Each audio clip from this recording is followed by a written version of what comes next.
Começando aqui o primeiro live da Ortega Esportes, dia histórico, para falar um pouco aqui de Copa do Mundo e de tudo que tem acontecido. Meu nome é Thiago Guedes, estou aqui com o Ortega. E então, acho que a primeira coisa para a gente falar é sobre Copa do Mundo, sobre o Brasil. Ontem a gente teve aí Brasil-Haiti. E Marcelo Ortega, o que o Ancelotti quis fazer? Qual a sua avaliação aí do trabalho dele na Copa? Como é que você acha que as coisas estão andando? Boa tarde. Primeiramente, sejam todos bem-vindos aqui à Ortega Sports. Estamos começando um projeto diferente aqui para trazer um pouco da análise de futebol de um jeito descontraído e falando um pouco a linguagem do povo, sem aquela linguagem jornalística chata que tem que puxar a bola para alguém. Sobre a seleção brasileira ontem, um jogo burocrático, apesar dos brasileiros ali terem ficado felizes. O Brasil ganhou do Haiti, eu já previa que era um jogo que tinha mais a enganar do que a ajudar, né? A seleção do Haiti era uma seleção muito mais fraca que a seleção brasileira. Apesar de ser uma seleção fraca, ela dava espaço para jogar, ela tenta sair jogando, então ela acabou facilitando um pouco para esse jogo do Brasil. Tanto que com poucos minutos de jogo ali, o Brasil já mostrou qual seria a bola do jogo, né, que seria essa bola enfiada nas costas da defesa, os zagueiros do Haiti um pouco lentos, os atacantes brasileiros são muito rápidos, então essa bola ali em profundidade, lançamento longo, vindo muitas vezes do Marquinhos, do próprio Casemiro, buscando ali o Rafinha, que tinha tido um gol anulado, mas acho que, se eu não me engano, 2 ou 3 oportunidades cara a cara com o goleiro. Então a seleção do Haiti mais foi um jogo para enganar do que para ajudar. Mas em relação ao que teve do jogo, o que você viu da postura da seleção, da armação do time do Ancelotti, que me surpreendeu um pouco, né? Agora sim, acho que ele fez o que estava todo mundo esperando, mas o que você viu do jogo também, Thiago? Cara, mas eu acho que o Ancelotti foi um Ancelotti raiz, né? Vamos chamar o time deles para cá para sair em velocidade. E aí uma coisa que eu me pergunto, e eu queria saber a sua opinião. Aqui no. Eu acho que existem dois tipos de técnico. Tem aquele técnico que pega um time e adapta o time para o que ele tem de melhor de jogador ali. E tem outro técnico do time que pega e eu não, meu estilo de jogo é esse, eu vou jogar assim. Para dar um exemplo ruim, vamos ter o Roger Machado no São Paulo, que ele falou: não, eu gosto de jogar com os dois pontas nas pontas e é assim que funciona. E o São Paulo não tinha time para jogar na velocidade com os pontas do jeito que ele queria. Será que o Ancelotti ele tem esse vício de ter pego o time que ele podia montar do jeito que ele queria e ele jogar sempre do mesmo jeito? E esse não é o melhor modelo para o Brasil? Não sei se qual que é a sua opinião sobre isso.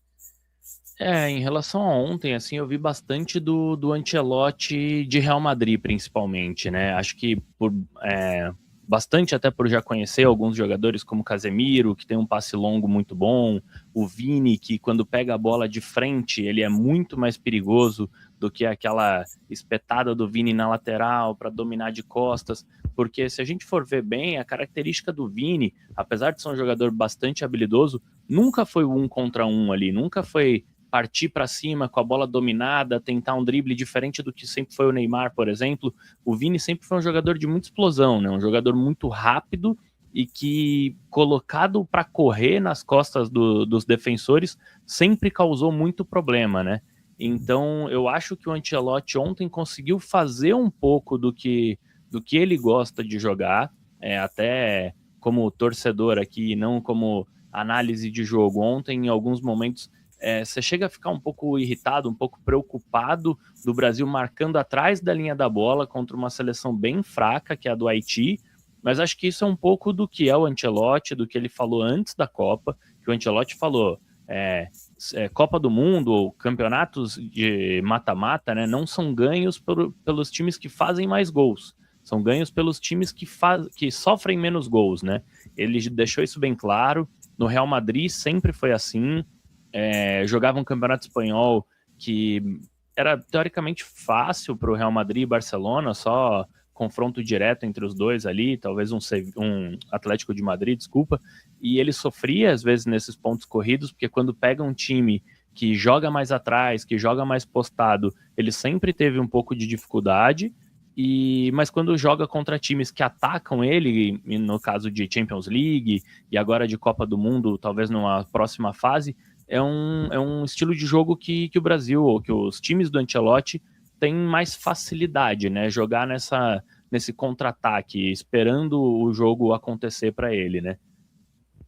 A minha esperança que eu fico é que se você pegar o histórico do Real Madrid nas últimas Champions, que foi campeão com o Ancelotti, também não estava animando muito, né? E foi chegando, e quando chegou ninguém segurou mais, né? Então acho que existe essa esperança aí para a seleção, né?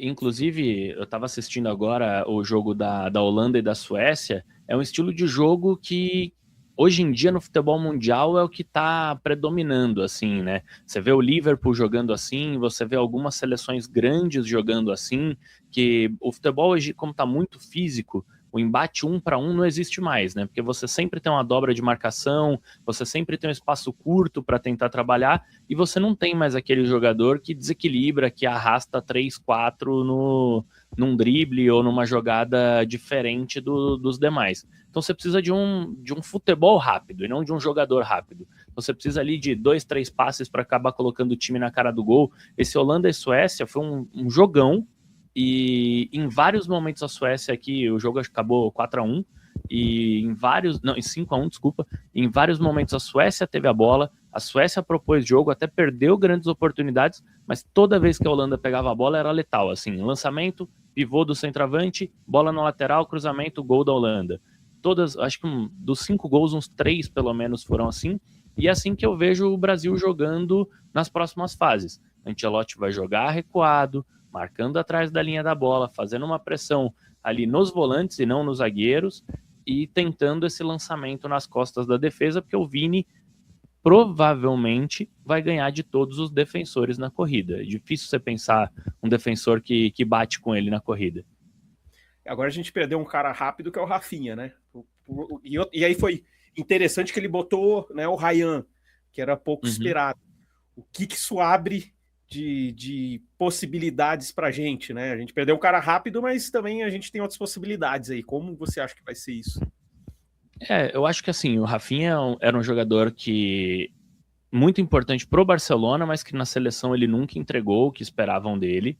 É um jogador que é o que falam por aí, é o cara que melhor ataca o espaço no mundo, é um dos jogadores que melhor ataca esse espaço no mundo e que seria importante para essa seleção do jeito que o Ancelotti gosta de jogar, do jeito que o Ancelotti vê o futebol ali, com essa bola longa, ligação direta, mas é um cara que na seleção ficou devendo, é um cara que na seleção tá devendo faz muito tempo, desde a outra Copa, não conseguiu entregar o que esperava, e eu particularmente acho que, óbvio, ninguém comemora a lesão aqui, que ele se recupere bem, recupere rápido, mas eu acho que isso abre uma possibilidade diferente para o Brasil, para colocar o famoso cachorro magro ali, para colocar o Ryan, para colocar o Endrick, que são 2 moleques que estão querendo jogar, que estão querendo o jogo, e que mudam um pouco a dinâmica da seleção, mas até é uma dinâmica que me deixa em dúvida, assim, porque muito se falou do Ancelotti ontem num 4-3-3, e eu não vi o time num 4-3-3,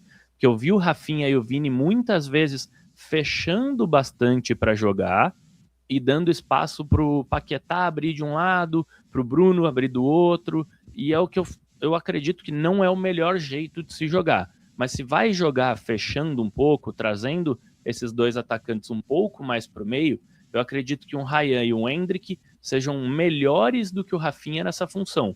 São jogadores mais fortes, que sabem jogar de costas, sabem usar o corpo, e o Rafinha já é aquele cara que ou ele é um ponta direita, ou ele é um 10 que precisa pegar o jogo de frente, ou achar o buraco na defesa para atacar essa profundidade, né? Acho que essa lesão é importante, tira um cara com muito peso, é um cara titular do Barcelona, de um dos melhores times do mundo, mas que abre bastante possibilidade e muita oportunidade para os jovens e para a seleção brasileira mudar um pouco a cara do jogo. Eu tenho minha... Eu acho que ele não botou o Luiz Henrique, que ele botou o Ryan, para o Ryan tirar aquele negócio da estreia dele, muito novo, o cara mais novo desde o Kaká, até mais novo que o Kaká que entrou na Copa do Mundo pelo Brasil. Então, vamos colocar o moleque para deixar ele já um pouco mais quente para o campeonato, porque o Luiz Henrique eu acho que ele já pode sair jogando. Acho que foi um pouco isso. O jogo ontem já era um pouco mais tranquilo, mais calmo para entrar. Eu tenho essa impressão, assim, eu não acho que o Ryan é o primeiro ali da lista, não, do Ancelotti. Eu tenho minhas dúvidas, porque o Luiz Henrique ele é muito mais o cara que propõe jogo do que o cara que ataca espaço. O Luiz Henrique é aquele cara que é difícil você falar assim, puta, ele é mega inteligente, tecnicamente, taticamente. Ele é um cara forte, ele pega a bola e arrasta. Então, para um time que joga sem a bola, é mais complicado. Até no Botafogo, o Botafogo jogou um tempo assim, lançando bola para ele nas costas da defesa, mas ele é o jogador que gosta de pegar a bola e ir para cima. Ele não gosta de ficar esperando muito jogo, não gosta de ficar esperando espaço para atacar. Ele é um cara que arrasta a defesa. E o Ryan, o próprio Endrick, até o Igor Thiago, acho que encaixa bem nesse estilo de jogo, porque se você pegar, eu tive a curiosidade aqui, fui ver os 22 gols do Igor Thiago na Premier League. Tem muito gol de pênalti, muito gol daquele quando o centroavante tá na fase boa, a bola bate e entra, sabe? Mas tem muito gol, mas tem muito gol do atacante que ataca espaço, sabe? Então, é o cara que fica marcando a linha do centro do campo, esperando um lançamento longo para ganhar na corrida e trombar com o zagueiro.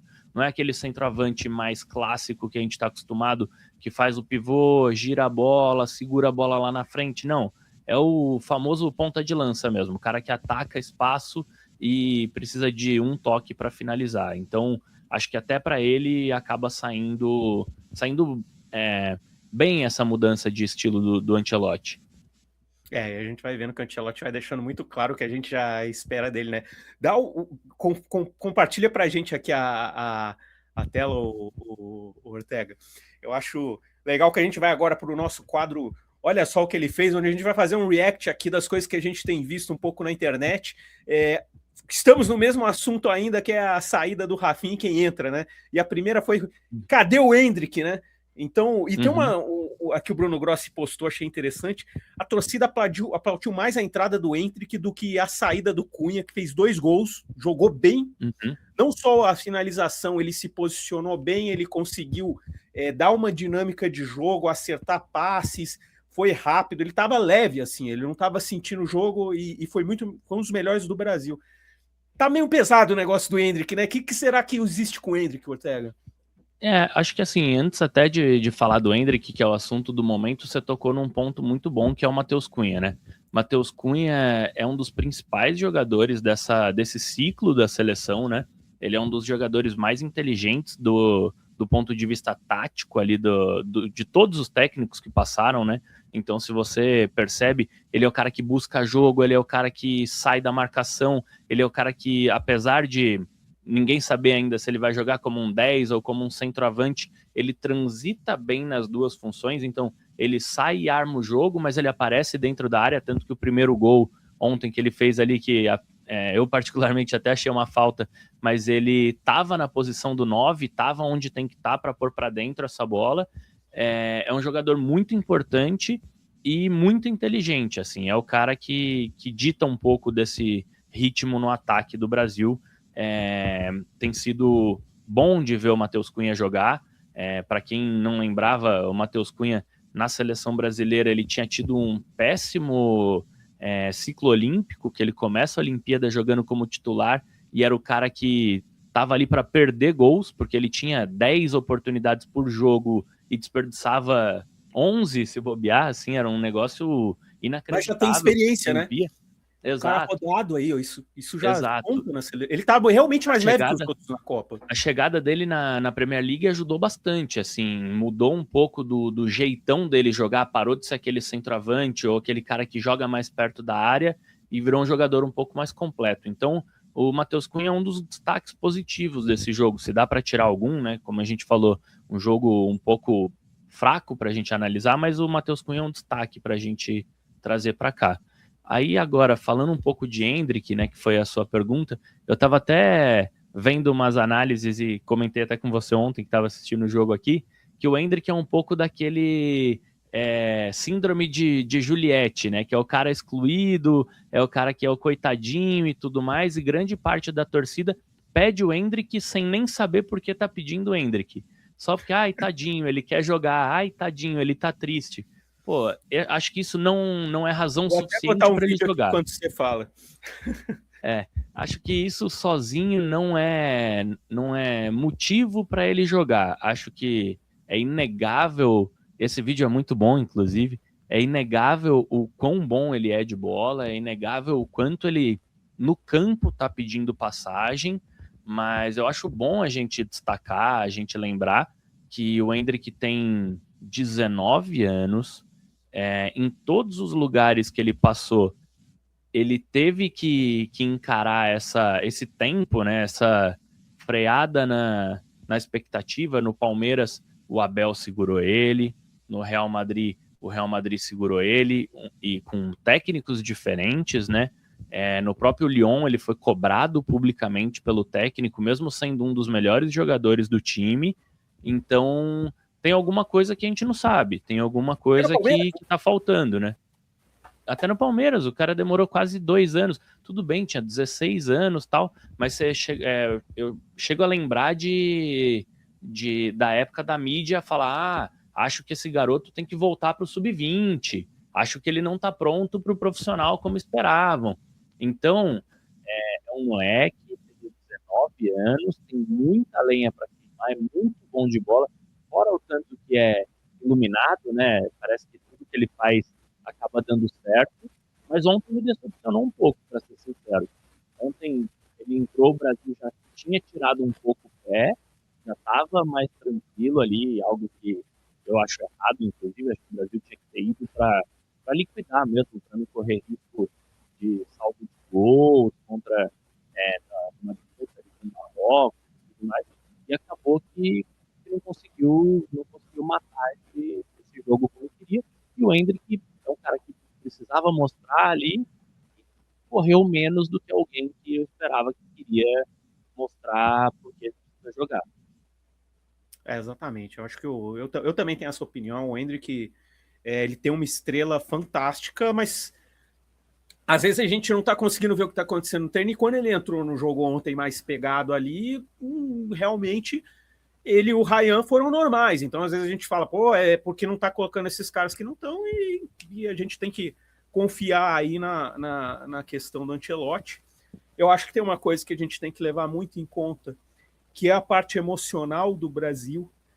A seleção brasileira, a gente lembra como foi na Olimpíada que a gente ganhou, os primeiros jogos foram terríveis, como o primeiro contra Marrocos, a gente foi melhorando, e a pressão foi muito grande, tinha a seleção feminina jogando bem, a seleção masculina naquela pindaíba, o pessoal se juntou e foi pegando ali um ritmo de jogo e foi campeão.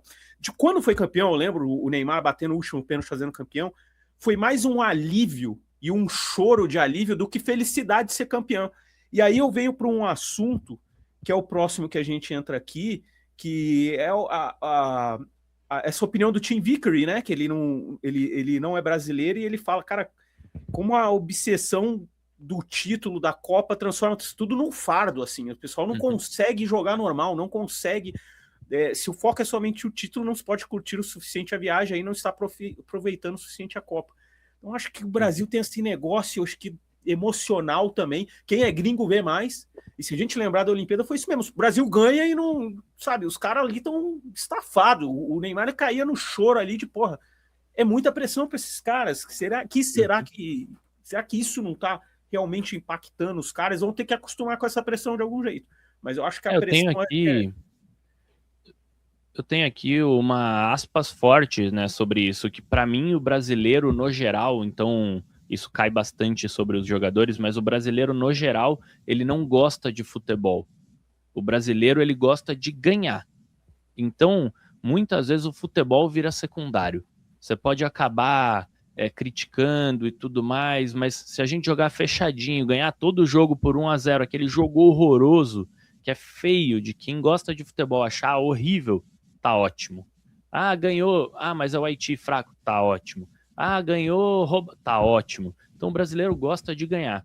Eu tenho tido bastante contato com alguns argentinos no meio do futebol ali, e é uma cultura completamente diferente. A gente estava falando outro dia até sobre alguns jogos da Sul-Americana, de Libertadores, que o River Plate está não sei quantos jogos seguidos, se eu não me engano, passou o ano inteiro passado com mais de 80%, 90% da capacidade dos ingressos vendidas, né, da capacidade do estádio vendida, e enquanto no Brasil você pega um time com uma fase ruim, um time de torcida grande, como é o Grêmio, por exemplo, no Sul, os times grandes de São Paulo, do próprio Rio de Janeiro, e os times pegam uma fase ruim, você vai em estádio, tem 5 mil pessoas, 10 mil pessoas, porque o cara não tá ali querendo acompanhar o time, não tá querendo... O cara tá querendo ganhar. Então o time entrou numa fase ruim, crítica, reclamação, e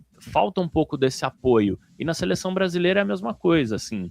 A gente tá falando de um ciclo que foi conturbado, com um monte de problema político, um monte de problema de organização interna da seleção. A gente chegou a ficar durante 2 anos praticamente com técnicos interinos. O Ramon entrou como interino, depois entrou o Diniz, que dividia a seleção com o Fluminense, todo mundo já sabia que era interino, já tinha data de validade, inclusive, o Diniz foi contratado para 5 jogos, 7 jogos, se eu não me engano, e foi demitido antes de acabar esse contratinho. Então, o brasileiro não consegue ver isso, né? A gente vê muito pessoal falando que é o famoso engenheiro de obra pronta, né? Que a Alemanha, quando foi campeã em 2014, mas a Alemanha veio se organizando desde 2002 para frente, criando um projeto, beleza, e ganhou em 2014, ok. O brasileiro não tem condição de esperar, o brasileiro não consegue esperar para você fazer esse ciclo, por isso que a gente fica mudando o tempo inteiro. 2, a Alemanha depois caiu fora em 2 fases da Copa. Também ninguém lembra disso, né? Só lembra o famoso projeto alemão. Exato. A gente vai até falar um pouco mais para frente, mas tem esses nomes, né, que a gente traz muito, que é o projeto alemão, é a geração belga que acabou na última Copa, nessa Copa tem mais gerações aparecendo por aí, mas o brasileiro, no geral, ele não gosta de futebol, ele gosta de ganhar. E se a Copa acabasse hoje com a vitória sobre o Haiti, brasileiro todo feliz. Se a gente chegar na final e perder nos pênaltis de uma seleção como a França, por exemplo, que tecnicamente eu vejo hoje como melhor do que o Brasil, aí é um absurdo, essa seleção é uma merda, pior geração de todos os tempos, Neymar não entrega nada, mas nem jogou, por isso mesmo, então é mais ou menos nessa linha, assim, entendeu? Não joga porque não quer. Não, e tem um negócio muito engraçado, que o pessoal é muito emocional e tem aquele viés do que acontece, de recência, né? Por exemplo, eu tava vendo aqui o jogo da Holanda com a minha mulher, ela falou, se o Brasil pega essa Holanda, ele vai tomar um pau, olha aí, meteu 5-1 nos caras, os caras são muito bons. Mas, cara, é uma realidade, um jogo diferente, uma realidade diferente, é tudo a recência o que acontece. Assim como eu falo, aí eu uso o exemplo, né? A Argentina perdeu para a Arábia Saudita na última Copa no primeiro jogo, né? Então, não é bem assim as coisas. A gente está numa sequência ali de seleções que, apesar de baterem campeãs, né, acabam perdendo jogos fáceis, tendo dificuldade em jogos fáceis. A Argentina, na última Copa, teve dificuldade na maioria dos jogos. Eu vi um levantamento aqui que eu nem imaginava, mas a Argentina não ganha de uma seleção de ponta, né, de consideradas ali top 6, top 7 do futebol mundial, desde 1990. Porque a Argentina bateu campeã e bateu uma final em 2014 sem ganhar de ninguém. Empatando com a Holanda 2 vezes, empatando com a França na final, ganhando nos pênaltis. Então é aquele negócio. Copa, para todo mundo que fala, mas o Brasil tem chance de ser campeão de Copas? Para mim tem.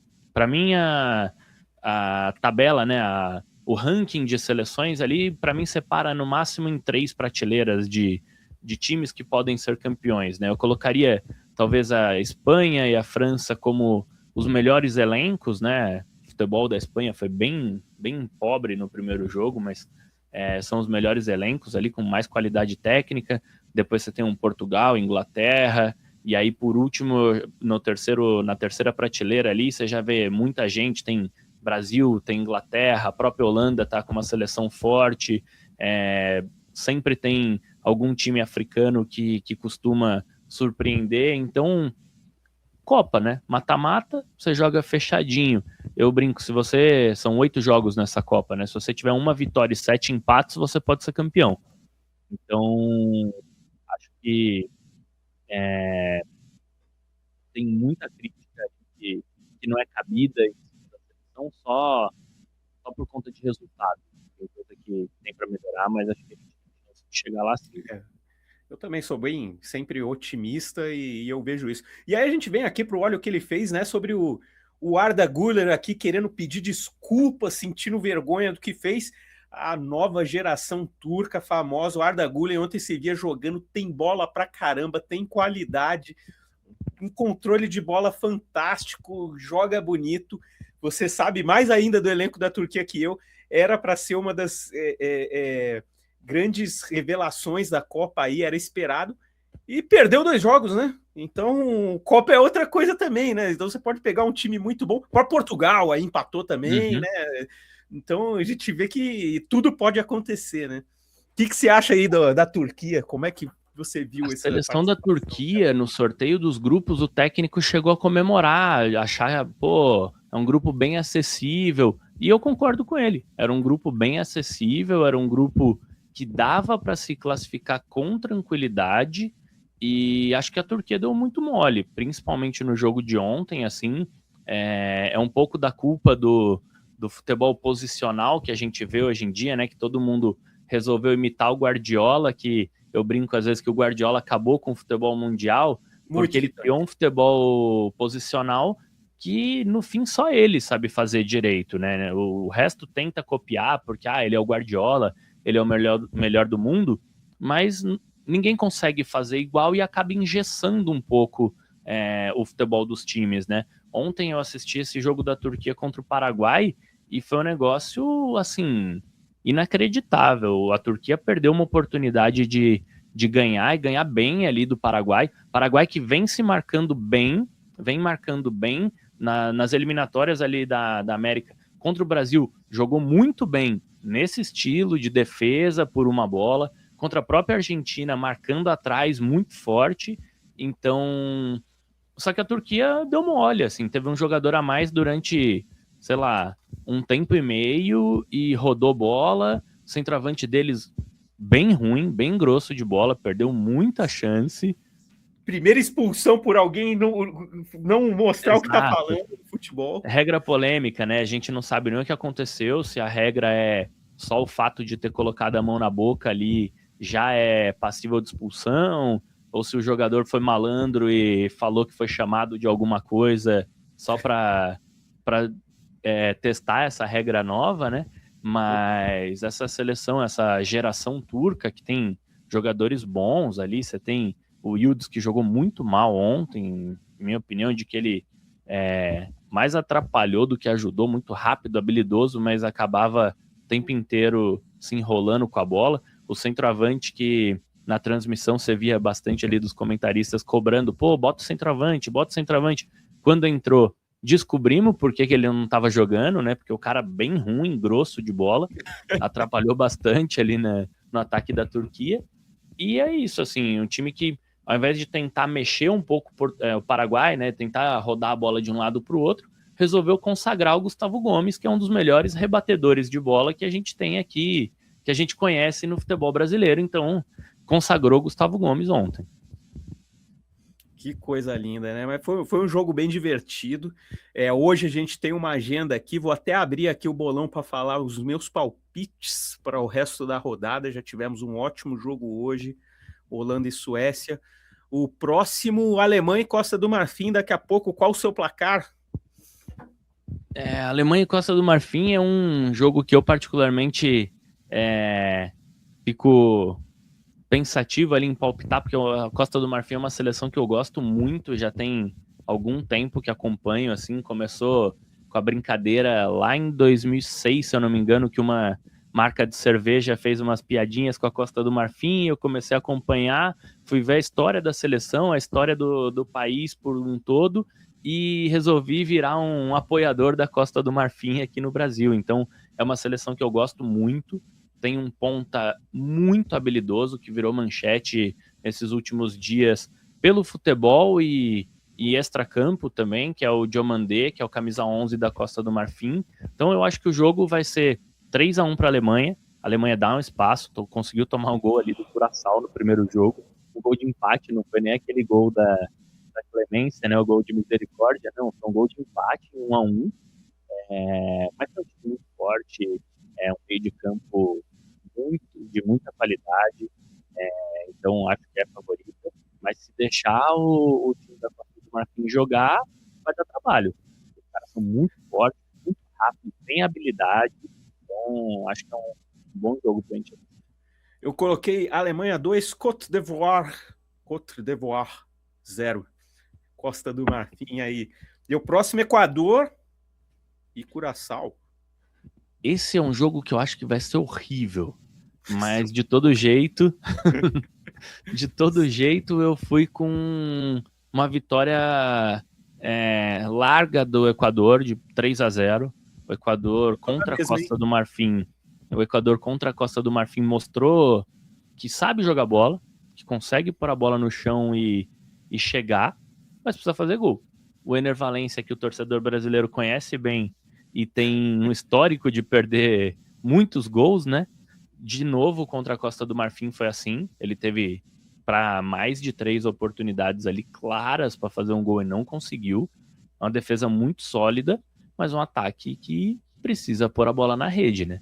E esse time de Curaçao, Curaçao, isso. Esse time de Curaçao, agora eu tô confundindo ainda com o álbum de figurinha, tem Cuve, COD, tem um monte desses, Cabo Verde, então, mas Curaçao é uma seleção que, apesar das limitações técnicas, mostrou até contra a própria Alemanha que tenta jogar.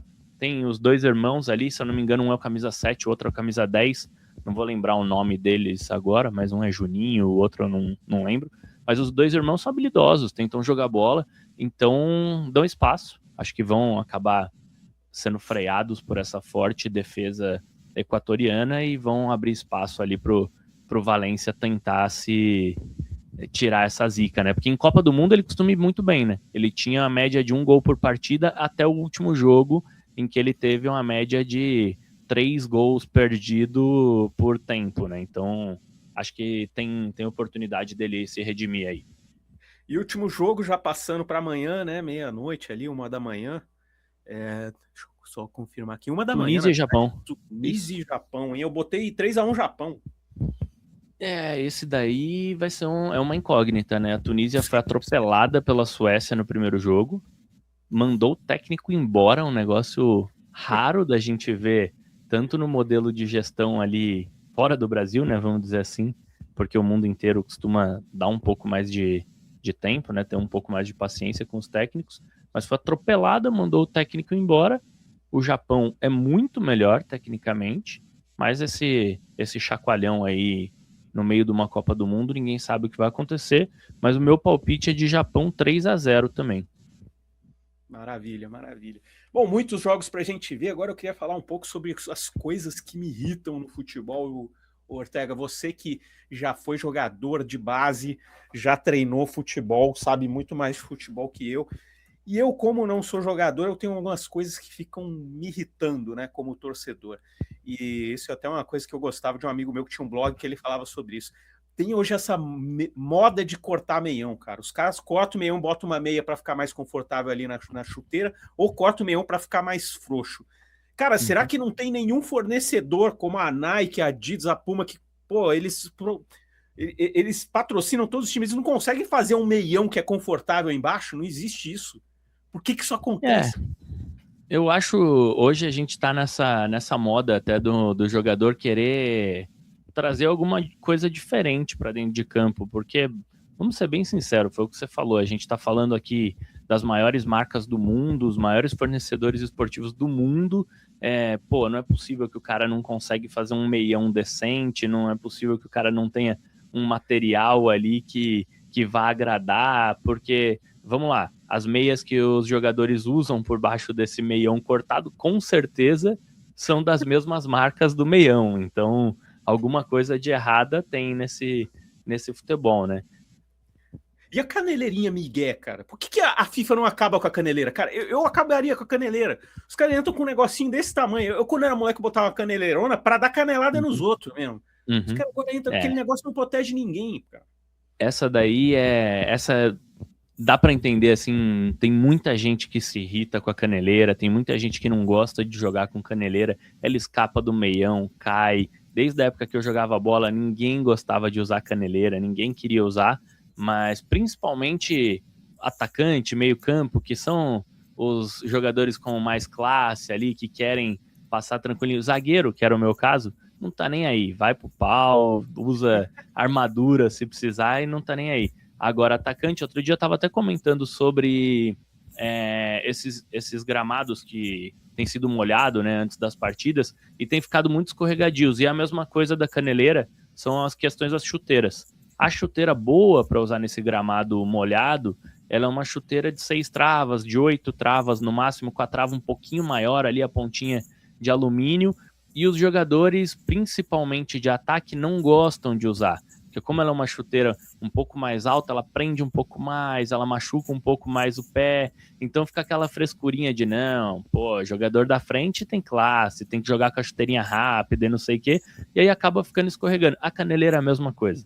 A caneleira, é feia, foda-se, tem que botar e vai pro pau, mas eu concordo com você. Já que é pra ficar com essas graças, tira logo a caneleira, deixa jogar. Acho que ela protege bem pouco, tá? Não acho que ajuda muito, então deixa jogar.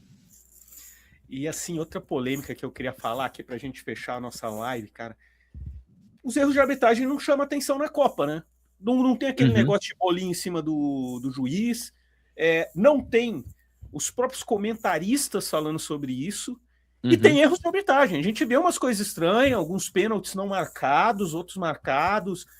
Que isso, cara? O que acontece, assim, comparado com o futebol brasileiro?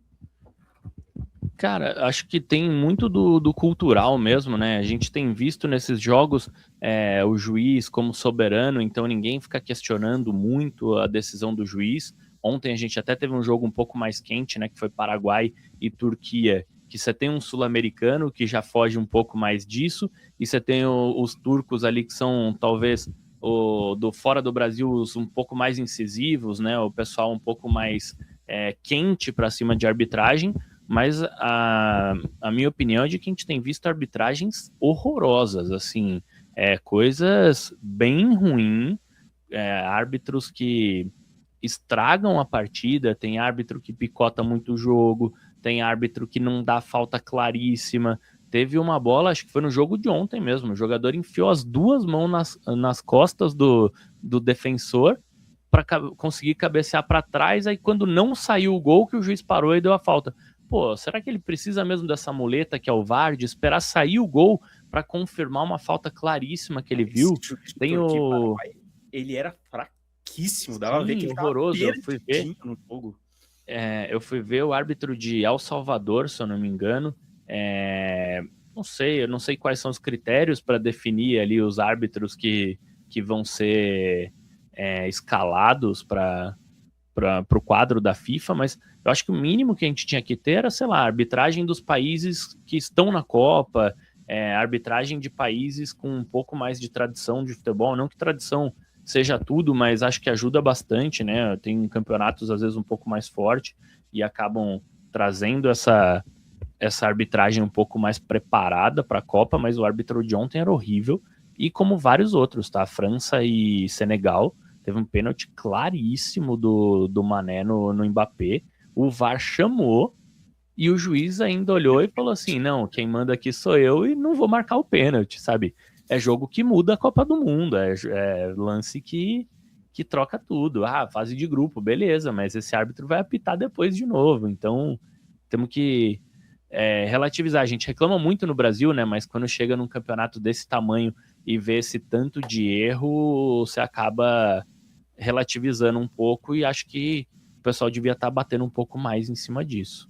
Um lado positivo, eu acho que o jeito que está sendo feito na Copa está um pouco mais dinâmico como era antes do VAR. Isso me agrada muito, porque o VAR parando o jogo, eu acho que acaba com todo o clima do jogo, tudo. Isso está um pouco melhor. Então, mesmo que tenha mais erro, deixa rodar um pouco mais. Eu acho que isso está sendo muito legal. Isso eu tô achando bom, assim, o VAR, fora do Brasil, não costuma querer apitar tanto jogo. Eu assisto vários jogos ali de Premier League, tem várias jogadas que você fala, opa, isso daí o juiz errou. Só que a regra do VAR é a seguinte, é para tirar um erro claro. Pô, foi mão na bola e o juiz não viu, chama e fala foi mão na bola. Não é, foi um puxão, mas o VAR acha que o puxão foi fraquinho. Então chama o juiz para ver aqui e fala, o puxão foi fraco. Não, o juiz falou que teve puxão, é falta. Mas não foi. Mas o juiz viu o puxão. Foi puxão, é falta. Segue o jogo. O VAR não tem que apitar o jogo. Se for pro VAR ficar apitando o jogo, bota 10 vezes o número de câmeras que a gente tem no estádio e coloca o VAR para uma inteligência artificial aí para apitar o jogo sem ter interferência humana. Fica só alguém lá pilotando a máquina de uma salinha, de uma cabine, né? Inclusive, eu acho que os bandeirinhas vão acabar em breve, porque a velocidade que a gente tem visto desse semiautomático, você não precisa mais de bandeira. Você tá numa velocidade muito boa, então você consegue trocar rápido essa jogada, tirar o bandeira do campo ali e diminuir isso que atrapalha, porque em alguns casos o bandeira dá o lance que não foi e o VAR não volta. Mas o lance que foi e o bandeira não deu, o VAR corrige. Então acho que você só tem ganho colocar a tecnologia para trabalhar a seu favor. Maravilha, então seguimos muito otimistas com a seleção brasileira. Acho que essa é a primeira live do Ortega Esportes. Eu acho que até não teve tantos absurdos aqui para a gente comentar. No primeiro jogo do Brasil teve várias coisas, a gente teve essa ideia de começar a comentar. Então sigam aí o canal, inscrevam-se no canal, dão um like aí e continuem acompanhando a gente vai trazer mais coisa aí interessante para vocês. Valeu, Ortega! Valeu, Thiago. Obrigado para todo mundo que assistiu. E foi o que o Thiago falou. Deixa seu like, compartilha com os amigos aí. Se tiver alguma opinião, deixa aqui nos comentários. Se tiver sugestão para próximas lives, próximos conteúdos, pode deixar aqui embaixo. A gente vai ler tudo e preparar para a próxima. Obrigado para todo mundo aí. Valeu! Valeu, tamo junto.